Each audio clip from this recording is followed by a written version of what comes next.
historiquement, bien sûr, nous avons une relation forte avec la France.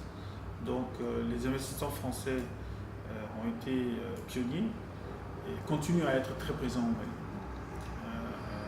Donc cet axe, d'ailleurs, se renforce, puisqu'il y a juste quelques mois, nous avons tenu une grande conférence pour le développement du Mali à Paris, en marge duquel le département en charge de la promotion des investissements du secteur privé, dont API Mali Relève, a organisé une journée du secteur privé à Paris, qui a été un franc succès. Donc c'est l'axe Mali-France continue à être un axe majeur dans le domaine des investissements. Mais à côté de cela, nous avons l'axe Chine. La Chine qui aujourd'hui est de plus en plus présente dans tous les pays, et donc le Mali n'est pas en marge de cette dynamique, au contraire.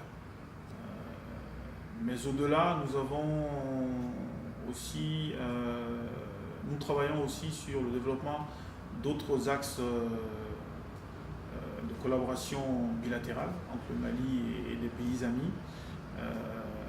Nous avons de la coopération, par exemple, danoise qui est très active, néerlandaise qui est très active.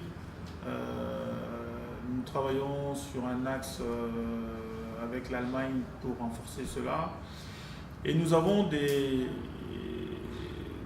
nouveaux pays, entre guillemets, qui sont de plus en plus intéressés. En parlant de nouveaux pays, je pense à l'Inde, qui est aujourd'hui un des pays les plus dynamiques dans le domaine de l'innovation et qui regarde de plus en plus vers l'Afrique, dont le Mali. Donc, et le Mali aussi est très intéressé par développer ses relations commerciales avec l'Inde. Et donc, nous avons, nous, Agence pour la promotion des investissements au Mali, nous regardons fortement du côté de ces pays-là. Et bien sûr, j'oubliais tout le Moyen-Orient, de façon générale. Donc, les pays du Golfe sont des acteurs majeurs vers lesquels nous faisons les yeux doux, si on peut s'exprimer ainsi. Il est vrai que l'investisseur national a été un peu en marge de la stratégie jusqu'ici. De façon, disons qu'il a été un peu passif, dans le sens où les démarches de l'agence vers eux a été, les démarches ont été timides. Mais aujourd'hui, nous comptons et nous envisageons de les mettre au cœur de notre démarche pour de simples raisons. Tout d'abord, je ne vous apprends rien, nous sortons d'une période de crise pendant laquelle nous avons observé une chute importante du niveau des investissements directs étrangers.